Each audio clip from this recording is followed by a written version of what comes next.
আসসালামু আলাইকুম রহমতুল্লাহি আবরাকাতু। প্রিয় ভাই ও বন্ধুগণ, যারা আমাদের সাথে রয়েছেন দূরে অথবা কাছে, দেশে অথবা প্রবাসে, আপনাদেরকে জানাই আন্তরিক মোবারকবাদ ও শুভেচ্ছা।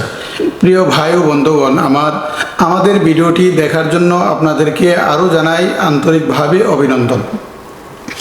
প্রিয় ভাই ও বন্ধুগণ, সালামের কারণে আমাদের জান্নাতে প্রবেশ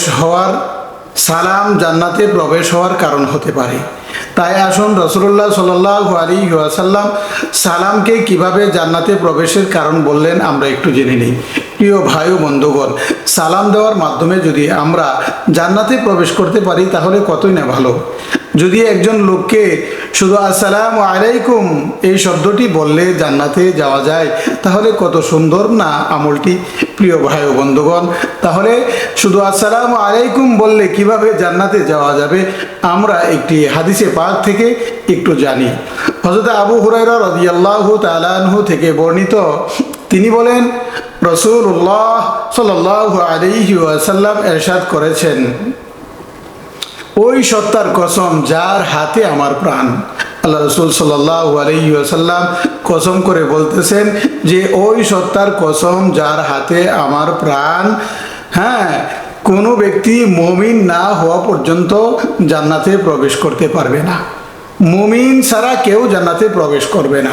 রাসূলুল্লাহ সাল্লাল্লাহু আলাইহি ওয়াসাল্লাম বলেন, তোমরা মুমিন না হওয়া পর্যন্ত জান্নাতে প্রবেশ করতে পারবে না। রাসূলুল্লাহ সাল্লাল্লাহু আলাইহি ওয়াসাল্লাম আরো বলেন, আর ততক্ষণ পর্যন্ত তোমরা মুমিন হতে পারবে না যতক্ষণ পর্যন্ত তোমরা পরস্পরকে ভালো না বাসবে।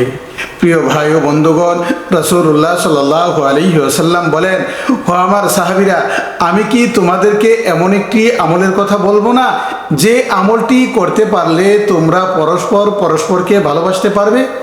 প্রিয় ভাই ও বন্ধুগণ, তখন রাসূলুল্লাহ সাল্লাল্লাহু আলাইহি ওয়াসাল্লাম বলেন, একে অপরকে তোমরা সালাম দিতে থাকো, তোমাদের মাঝে সালামের প্রচলন ঘটাও। রাসূলুল্লাহ সাল্লাল্লাহু আলাইহি ওয়াসাল্লাম বলেন, তোমাদের পরস্পরের মাঝে তোমরা সালামের প্রচলন ঘটাও, তাইলেই তোমরা একে অপরকে ভালোবাসতে পারবে, আর একে অপরকে ভালোবাসলে তোমরা মুমিন হতে পারবে, আর মুমিনকে আল্লাহ রাব্বুল আলামিন জান্নাত দিয়ে দিবেন। সুবহানাল্লাহ।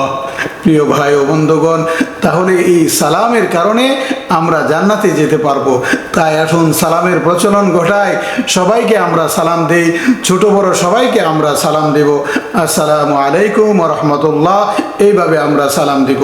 সালাম যখন দেব আমরা সহি শুদ্ধভাবে সালাম দেব, সালামের অর্থ যেন বিগড়ে না যায় সেই দিকে খেয়াল করে আমরা সালাম দেব। আল্লাহ পাক রব্বুল আলামিন আমাদেরকে আমল করার তৌফিক দান করুন। আমিন।